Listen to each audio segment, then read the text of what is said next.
एक डाउट है। हाँ बताइए। सर, इमरजेंसी में एक पेशेंट आया जो अनकॉन्शियस है हाँ, और उसका बीपी बहुत ज्यादा है, तो उसका हम क्या करेंगे उसमें? कितना था ब्लड प्रेशर? 200 100। 200 200 बटे बटे 100। 100। अच्छा, आपका सवाल है इमरजेंसी में मरीज का बीपी नापा, 200 के ऊपर था, नीचे का 100 के 100। ऊपर था और मरीज बेहोश था, गफलत में था, अनकॉन्शियस था। यस तो सर। क्या करेंगे बीपी कम करने के लिए? तो इनका मतलब है कि सर हम ब्लड प्रेशर की गोली तो खिला नहीं पाएंगे, तो इस स्थिति में मरीज को हम कैसे डील करेंगे? यस तो सर। सबसे पहले अगर किसी का भी बीपी बहुत हाई आ रहा है तो हिस्ट्री लेने की कोशिश करेंगे, क्या वो ब्लड प्रेशर का मरीज है, क्या उसने अपनी ब्लड प्रेशर की दवा मिस की है।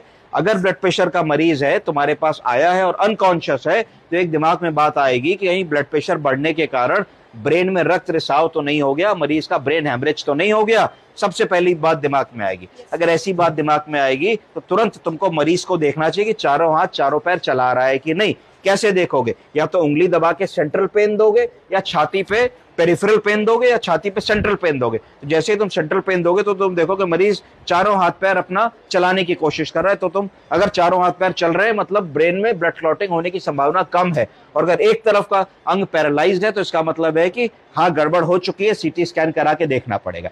अब रही बात कि बीपी को कैसे कंट्रोल करेंगे और तुरंत कैसे कंट्रोल करेंगे। एक तो विकल्प होगा हम नाक की नली डालेंगे और नाक की नली डाल करके अपनी ब्लड प्रेशर कम करने की दवा देंगे, पर इस सब में समय ज्यादा लग जाएगा। अगर हमको तुरंत बीपी कम करना है तो हमारे पास कुछ ऐसी ड्रग्स आती है जो ब्लड प्रेशर के इंजेक्शन होते हैं।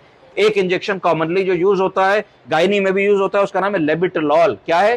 लेविटलॉल। लेबिटलॉल। उसका प्रयोग करेंगे।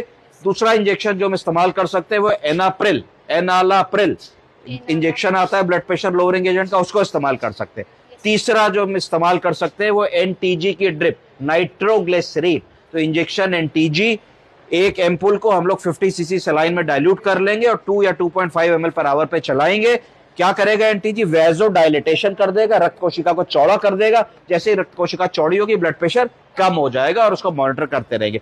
चौथी चीज क्या कर सकते हैं, हम मरीज को डायूरेटिक का इंजेक्शन लगा सकते हैं, लेसेक्स, डाइट और इस तरीके का कोई इंजेक्शन लगा सकते हैं। तो जैसे ही ये लगाएंगे मरीज को यूरिन पास होगा, यूरिन पास होगा तो उसका ब्लड प्रेशर कम हो जाएगा। तब तक नाक की नली डाल लेंगे और नाक की नली डाल करके जो उसकी पुरानी दवा होगी, जो मिस हुई होगी, जो हमारे डॉक्टर साहब बताएंगे, उस तरीके का हम इलाज कर लेंगे। इस तरीके से हम इमरजेंसी को मैनेज कर सकते हैं। ठीक है जी।